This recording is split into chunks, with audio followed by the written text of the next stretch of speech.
Innovative organizations sit back and they evolve the concept of branding.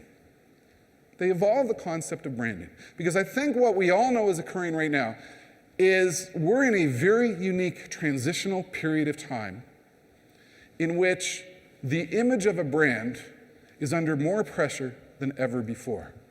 And to keep the brand unique and keep it vibrant and keep it fresh and keep it relevant and keep it real and keep it as a relationship with the consumer, we have to continually evolve what it is. And what David, expanding on the strategies for the organization, it's right there on the wall. One of the key core strategies, we have to build strong brands everywhere. We have to build strong brands everywhere. And the subsequent statements to that is that we have to build strong brands everywhere in the context of the fact that building and maintaining and keeping a brand fresh is something fundamentally different today. You know what the real impact of all this social networking stuff going on out there, Facebook and MySpace and Twitter and all these things, which provide both opportunity and peril, is that what is occurring here today is, the reality of it is that a brand is no longer what you say it is.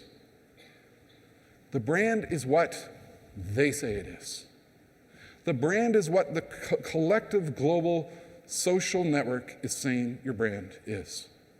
And that is a very real and fundamental difference.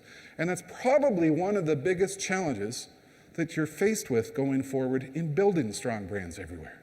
I go into a lot of organizations and I challenge them with this question. Is your brand from the olden days? Is your brand from the olden days? I went into Sony and I wrote a blog post about Sony. Think about Sony. Think about Sony. They were, at one point in time, a really cool, cutting-edge organization with the best consumer technology equipment on the planet. And then do you remember when plasma TVs first started coming out, Sony wasn't there. They had fallen behind.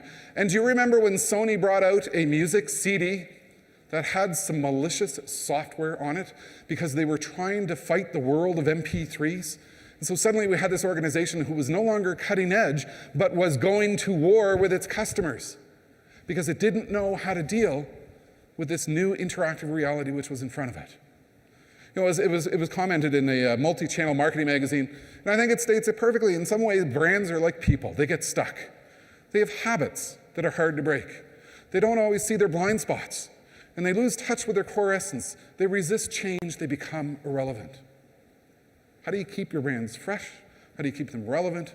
How do you keep them engaged? How do you keep them up to date? How do you keep them modern? This is going to be the biggest innovation challenge for you going forward.